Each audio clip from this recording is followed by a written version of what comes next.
News, सच जरूरी है। नमस्कार, आप देख रहे हैं MNS न्यूज लाइव और मैं हूं आपके साथ चांदनी पाठक। एक नजर डालते हैं आज की खास खबरों पर। बहराइच में मदरसे में शौचालय में बंद मिली 40 नाबालिग लड़कियां। जब SDM ने मारा छापा तो खुली पोल। यूपी के बहराइच से एक हैरान कर देने वाला मामला सामने आया है। यहाँ जिले के पयागपुर क्षेत्र में चल रहे एक अवैध मदरसे पर छापेमारी की गई। पुलिस के आला अधिकारियों ने गुप्त सूचना मिलने पर यह कार्रवाई शुरू की।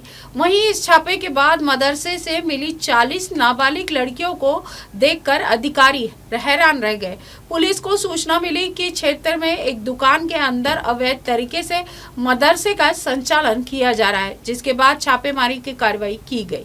इस दौरान लड़कियों को टॉयलेट में बंद किया गया था। बहराइच जिले की पयागपुर तहसील क्षेत्र के पटीहाट चौराहे पर बने एक मदरसे से 40 नाबालिग लड़कियों के बरामद होने से हड़कंप मच गया। दुकान के अंदर बने आलीशान मदरसे की गुप्त सूचना पर SDM अश्विनी पांडे ने नायब तहसीलदार शैलेश अवस्थी ने पुलिस के साथ मिलकर छापामारी की। छापेमारी के दौरान मदरसा संचालक ने बच्चियों को टॉयलेट में बंद कर रखा था, जिन्हें पुलिस की मदद से बाहर निकाला गया। बच्चों के बरामदगी से प्रशासन भी दंग रह गया है। फिलहाल SDM व पयागपुर पुलिस हर एंगल से मामले की जांच पड़ताल कर रही है। दरअसल पयागपुर के पहलवाला गांव के एक मदरसे में निरीक्षण चल रहा था। इस दौरान जब पुलिस और प्रशासन अधिकारी मौके पर पहुंचे तो निरीक्षण के दौरान उन्हें एक शौचालय बंद मिला, जिसको खोलने के बाद सभी हैरान रह गए। महिला पुलिसकर्मी ने जब शौचालय को खोला तो एक के बाद एक 40 लड़कियां शौचालय के भीतर से निकली। जब देखकर अधिकारी भी हैरान रह गए। पयागपुर के उप जिलाधिकारी अश्विनी कुमार पांडे ने जानकारी देते हुए कहा है कि शिकायत के आधार पर अचानक छापे की कार्रवाई की गई थी। शुरुआत में मदरसा संचालक ने हमें ऊपर जाने से रोका था, लेकिन जब पुलिस के साथ अंदर प्रवेश किया तो छत पर बने शौचालय में बच्चियां बंद मिली। मदरसा संचालकों से जब इसके बारे में पूछा गया तो उन्होंने कहा कि अचानक छापेमारी की कार्रवाई से अफरा तफरी मच गई, जिससे बच्चियां खुद शौचालय में जाकर छिप गई। वहीं पुलिस इस मामले की जांच में जुट गई है कि बच्चियों को आखिर शौचालय में क्यों छिपाया गया। काफ़ी दिन से अवैध क्षेत्र में पहलवारा क्षेत्र में अवैध मदरसे संचालन की सूचना आ रही थी। इसमें कल नायब तहसीलदार और पुलिस और राजस्व की टीम के साथ जांच करी गई। उसमें मौके पे उसका 3 मंजिल का मकान बना हुआ पाया गया है और 3rd फ्लोर पे जब उसको बाथरूम को उसमें छुपा के लड़कियां रखी गई थी। जब उसको सख्ती से खुलवाया गया तो उसमें 40 नाबालिग लड़कियां जो करीब 9 से 14 साल की थी वो उसमें बरामद हुई हैं, जिसमें उसके संबंध में कोई वैध प्रपत्र नहीं प्रस्तुत। इसमें जिला संख्या अधिकारी को सूचना दी गई तथा मौके पर पुलिस को बुलाकर उनकी जो लड़कियों की सुपुर्दगी थी संबंधित प्रबंधक को दे दी गई है। सर, जो चल रहा था जहाँ मदरसा चल रहा था वो कैसी जमीन है जो मकान बना है? वो अभी तो जांच का विषय प्रथम दृष्टया तो भूमधरी की जमीन है, इसमें विस्तृत जांच कराई जा रही है और इसकी आख्या माननीय जिलाधिकारी महोदय को दी गई है। जैसा भी ऊपर से आदेश होता कार्रवाई करी जाएगी। विजय साहब, क्या इसी जनपद की लड़कियां हैं आपकी बाहर की? इसकी सूचना पुलिस के माध्यम से को दी गई है। पुलिस इसमें फर्दर जांच कर। अगली खबर, राहुल गांधी शादीशुदा है, 2 बच्चे हैं, इस देश में रहते हैं। किसने खोली कांग्रेस नेता की पोल? राहुल गांधी जब भी विदेश जाते हैं तो उन पर कई तरह के आरोप लगते रहते हैं। कोई किसी बात को लेकर ट्रोल करता है तो किसी का कहना है होता है कि वो मौज मस्ती करने जा रहे हैं। इस शख्स की माने तो राहुल गांधी शादीशुदा है और उनके 2 बच्चे भी हैं। उनका परिवार विदेश में है, इसलिए वो समय समय पर जाते रहते हैं। राहुल गांधी को लेकर ये वीडियो आग की तरह वायरल हो रहा है। बता दें कि ये शख्स कोई और नहीं बल्कि एक ज्योतिषी है। podcast.mayur नाम के इंस्टाग्राम चैनल पर इस वीडियो को साझा किया गया है, जिसके बाद बवाल मचा हुआ है। राहुल गांधी की शादी को लेकर सवाल पूछा गया है तो क्या राहुल गांधी का विवाह हो चुका है? इस पर ज्योतिष ने कहा 100% शादी हो चुकी है और 2 बच्चे हैं, एक बेटी है और एक बेटा है। भारत से बाहर है और मुझे लंदन में दिख रहे हैं, जो बाहर जाते हैं बच्चों से मिलने के लिए। राहुल गांधी की शादी के इस दावे ने लोगों को हिलाकर रख दिया है और सवाल खड़े कर दिए, क्या सच में ऐसा है? हालांकि सोशल मीडिया पर कई बार चीजें सही नहीं होती। इस वीडियो के सामने आने के बाद लोगों के कमेंट भी आ रहे हैं। राहुल गांधी ने अपने शादी को लेकर कभी भी कोई बात नहीं की है। देखने वाली बात ये होगी कि वीडियो पर इनका क्या रिएक्शन आता है और इसमें कितनी सच्चाई है। लोगों के कमेंट्स। राहुल गांधी की शादी के दावे को किसी ने सच कहा तो किसी का कहना है कि कुछ भी बकवास करते हैं। किसी ने कहा कि इसलिए वो बाहर जाते रहते हैं तो किसी ने कहा कि वो अभी भी शादीशुदा नहीं है। राहुल गांधी नेता प्रतिपक्ष है और इस वक्त भारत की राजनीति को पूरी तरह से बदलने की कोशिश कर रहे हैं। अगली खबर, बलिया के बीजेपी नेता अशोक सिंह और उनके मिस्त्री विकास की लाश राजस्थान के 2 कुओं से मिली है और पता चली पूरी मिस्ट्री। जयपुर गए भाजपा नेता अशोक सिंह, उनके कर्मचारी की हुई हत्या। उत्तर प्रदेश के बलिया जिले के भाजपा किसान मोर्चा के जिला उपाध्यक्ष और बजाज शोरूम के मालिक अशोक सिंह की राजस्थान में हत्या कर दी गई। उनके साथ गए कर्मचारी विकास कुमार का शव भी पास के एक दूसरे कुएं में से बरामद किया गया है। इस दोहरे हत्याकांड के सामने आने के बाद सनसनी फैल गई है। बताया जा रहा है कि ऑनलाइन ठगी के एक खतरनाक जाल में फंसकर अशोक सिंह और विकास कुमार को जान गंवानी पड़ी। अशोक सिंह की हत्या के बाद उनके परिवार और गांव में गहरा शोक है। अशोक सिंह का अंतिम संस्कार लखनऊ के बैकुंठ धाम में किया गया, जबकि विकास कुमार का अंतिम संस्कार बलिया में हुआ।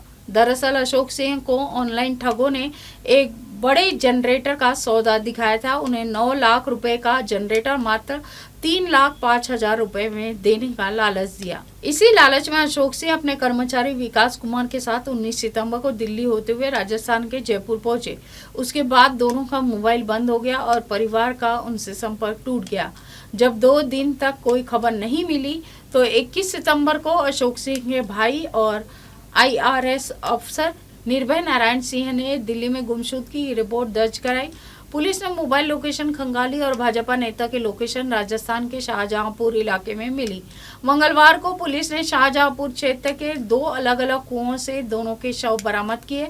राजस्थान पुलिस ने इस मामले में हत्या का मुकदमा दर्ज किया है। साथ ही साइबर सेल की मदद से ठगों के गिरोह की तलाश शुरू कर दी है। अगली खबर, योगराज सिंह ने युवराज सिंह की पत्नी को लेकर दिया सनसनीखेज बयान। टीम इंडिया के दिग्गज खिलाड़ी युवराज सिंह के पिता योगराज सिंह अक्सर अपने विवादित बयानों के चलते चर्चा में बने रहते हैं। हालांकि विवादों में रहने के बावजूद भी वो अपने बेबाक अंदाज से पीछे नहीं हटे। उनके दिल में जो आता है वो उसे बोल देते हैं, भले ही वो लोगों को गलत लगे फिर या सही।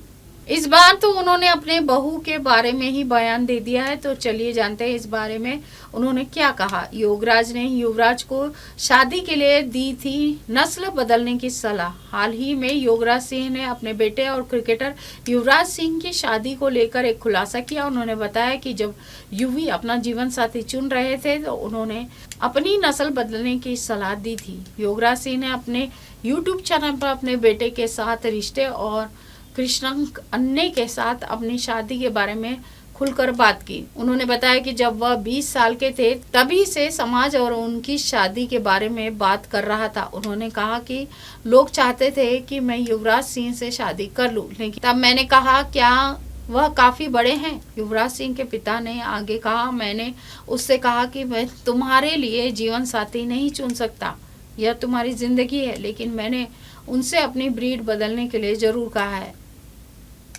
मुझे पता था कि लोग इसका विरोध करेंगे, लेकिन मैं अपने परिवार में एक आयरिश या अंग्रेजी लड़की चाहता था। फिर हेजल हमारी जिंदगी में आई। हेजल को बहू नहीं बेटी मानता हूँ। युवराज सिंह ने साल 2016 में हेजल कीच से शादी की थी, जो कि आधी ब्रिटिश और आधी मॉरिशस थी। युवराज सिंह ने कहा है कि हेजल कीच बिल्कुल वैसी ही लड़की है जैसी वह युवराज के लिए चाहते थे। उनके बच्चे बहुत प्यारे हैं और वह मेरे साथ एक दोस्त की तरह व्यवहार करते हैं। मैं हेजल को अपनी बहू नहीं कहता हूँ, वह मेरी बेटी के जैसी है। दरअसल योगराज सिंह से जब इस इंटरव्यू में शादी की सही उम्र के बारे में पूछा गया तो उन्होंने कहा कि मेरे लिहाज से किसी भी व्यक्ति को शादी 40 के बाद करनी चाहिए, क्योंकि तब तक वो काफ़ी मैच्योर हो जाते हैं। युवराज की शादी के लिए लोग 20 साल की उम्र से पीछे पड़े थे, लेकिन मैंने उसकी शादी नहीं करने दी। जब वो 40 के करीब होने वाला था तब उसने शादी की थी। कड़ी ट्रेनिंग के चलते लोग बोलते थे हिटलर है। उन्होंने खुलासा किया कि युवराज ने उनकी कड़ी ट्रेनिंग के कारण उन्हें हिटलर और ड्रैगन तक कहा गया था। उन्होंने कैंसर से जूझने के बावजूद वर्ल्ड कप में खेलने के लिए अपने बेटे की तारीफ की। उन्होंने भावुक होकर कहा है कि युवराज ने हर परीक्षा पास कर ली है। युवी के पिता ने आगे कहा कि आज भी मैं अपने खून से सनी टी शर्ट भी संभाल कर रखता हूं, जो मुझे याद दिलाती है कि मेरे बेटे ने देश के लिए लड़ाई लड़ी और खून बहाया।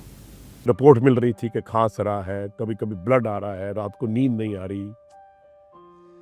And I gave him a call. मैंने कहा there is something not right with you, you know that? He said dad क्या बात है? मैं कुछ नहीं। मैं ऐसे से करके डॉक्टर का फोन आया था and this what doctor told me. He started laughing at. उसके बाद मैंने कहा पुल आउट कर रहे यार, इलाज करा ले। ही सेड डैड सारी जिंदगी आप अपनी जिद पुगाते रहे, क्या नहीं हुआ इस क्रिकेट के लिए, मेरी अपब्रिंगिंग क्रिकेट के लिए, सब कुछ बर्बाद हो गया। सिर्फ एक चीज के लिए आज वो वक्त आया, आप बोलते छोड़ के टीम से बाहर आ जाए। I promise you I will win this world cup, but you pray to God let me live till I hold the world cup. उसके बाद अगर मैं मर भी जाऊंगा तो you will be a proud father to carry my body to the last rites. मैं ना for the first time I choked. Yeah. He says, hello dad. Yeah, मैं कहा, yeah, I know. I'm very proud of you. And you've been strong. उससे पहले you were strong. You were not telling him. वो आंसू रोकने पड़े तब। और I said, okay son, go ahead. Love you very much. ये लास्ट वर्ड है। फोन रख दिया, उसके बाद मैं बरार हुआ है। अगली खबर, अकबरुद्दीन का भी बाप निकला ये शख्स, सीएम योगी को दे डाला चैलेंज। आई लव मोहम्मद पर हुए विवाद को लेकर अब भी बरेली में गर्मा गर्मी का माहौल है। हर रोज कोई न कोई इस मामले को लेकर बयानबाजी कर रहा है। अब ये मुद्दा राजनीति का मुद्दा बन गया है। दरअसल बरेली में इत्तेहाद ए मिल्लत काउंसिलिंग के प्रमुख मौलाना तौकीर रजा खान ने शुक्रवार को प्रेस कॉन्फ्रेंस कर भाजपा और सरकार पर तीखे टिप्पणी कर डाली है। इस दौरान तौकीर ने कहा है कि रसूल आजम से आई लव मोहम्मद कहना गुनाह बना दिया गया है।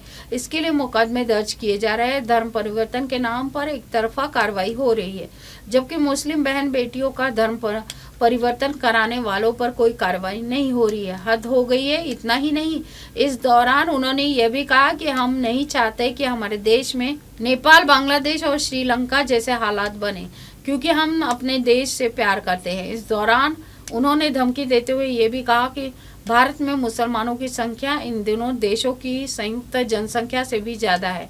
अगर ये मुसलमान सड़कों पर उतर आए तो देश का क्या होगा और इसके लिए कौन जिम्मेदार होगा। इसलिए हमें सड़कों पर उतरने के लिए मजबूर नहीं किया जाना चाहिए। इसके अलावा तौकीर रजा ने कहा है कि मुसलमानों पर अत्याचार करने वालों और पैगंबर मोहम्मद का अपमान करने वालों में गिरिराज सिंह भी शामिल है। अगर एक हफ्ते के अंदर ऐसे लोगों के खिलाफ कोई कार्रवाई नहीं की गई तो हम सड़कों पर उतरने को मजबूर होंगे। इसके लिए केंद्र और राज्य सरकारें जिम्मेदार होगी। हमारी चुप्पी और सहनशीलता को कमजोरी नहीं समझा जाना चाहिए। कोई भी मुसलमान किसी भी धर्म के बारे में नकारात्मक टिप्पणी नहीं करता और किसी को भी हमारे धर्म पर टिप्पणी करने का अधिकार नहीं है। इसी के साथ देश और दुनिया की तमाम खबरों के साथ बने रहें और देखते रहें MNS न्यूज लाइव। नमस्कार। हाय हेलो नमस्कार, मैं हूं पंकज विष्णु और आप देख रहे हैं MNS न्यूज। देखिए साईं बाबा की आरती लाइव शिरडी से हर रोज सुबह सिर्फ MNS न्यूज पर।